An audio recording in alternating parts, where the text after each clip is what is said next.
We have reaction tonight from an Arkansas lawmaker after President Trump announced this week that he will sign an executive order targeting state artificial intelligence laws. This year, the Arkansas legislature passed half a dozen laws regulating AI. Channel 7's Andrew Mobley joins us in studio with the story. Andrew.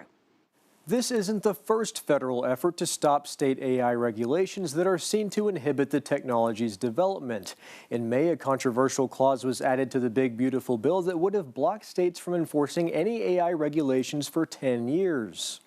That clause was ultimately stricken from the bill's language, but recently President Trump has indicated he may sign an executive order that would preempt state AI laws. A leaked draft order shared by news outlets in November showed a plan to evaluate state laws and create a litigation task force to challenge them if they conflict with federal AI laws and the administration's push for the U.S. to lead the world in AI. But that's the thing. So far, Congress has failed to pass a regulatory framework for AI. The states have, at this point, been forced to act to protect their citizens because there hasn't been the action out of Congress. The draft order states that to win, American AI companies must be free to innovate without cumbersome regulation. But state legislatures have introduced over 1,000 AI bills that threaten to undermine that innovative culture. Richardson sponsored 2 AI laws passed at this year's legislative session, establishing copyright guidelines for AI and criminalizing non-consensual commercial use of your likeness through AI. He also voted for another bill criminalizing creation of sexually explicit AI-generated images of people, especially minors. He is confident that an executive order wouldn't target that legislation because those laws deal with the use of AI and don't regulate AI models themselves. And so I think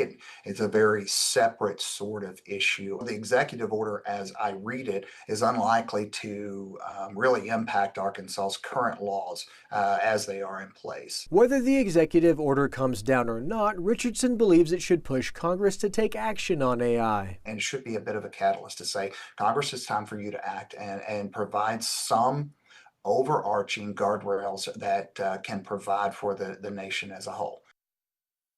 There's also the question of whether the president has the authority to sign an executive order that preempts state law. That power typically rests with Congress. Richardson believes if the potential order is challenged, the courts would side with the president. On your side, I'm Andrew Mobley. Okay, Andrew, thanks so much. Again, no executive order has come down yet. If one does, it may contain different language than the draft order obtained by Channel 7.